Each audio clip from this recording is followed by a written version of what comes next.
আসসালামু আলাইকুম ওয়া রাহমাতুল্লাহ। আমি একটি প্রশ্ন আজকে ছোট্ট সোনামণিদেরকে করতে চাচ্ছি। একটা দ্বীনি প্রশ্ন, দেখি উত্তরটি কে দিতে পারেন।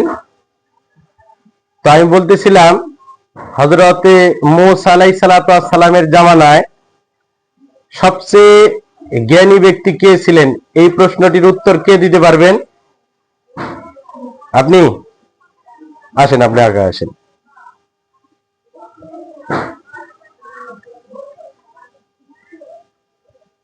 আপনার নাম কি? মুসাম্মাদ মুনতাহা। একটু জোরে বলেন। মুসাম্মাদ মুনতাহা।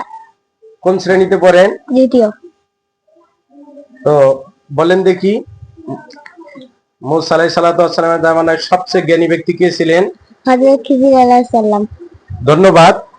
আল্লাহ তাআলা মূসা আলাইহিস সালাতু ওয়াস সালামকে জিজ্ঞাসা করেছিলেন তার জামানায় সবচেয়ে জ্ঞানী ব্যক্তি কে। মূসা আলাইহিস সালাম বলেছিলেন যে আমি, কিন্তু আসলে আল্লাহ তাআলা বলেছিলেন যে না, তুমি না, সবচেয়ে জ্ঞানী ব্যক্তি খিজির আলাইহিস সালাতু ওয়াস সালাম। উত্তরটি সঠিক হয়েছে।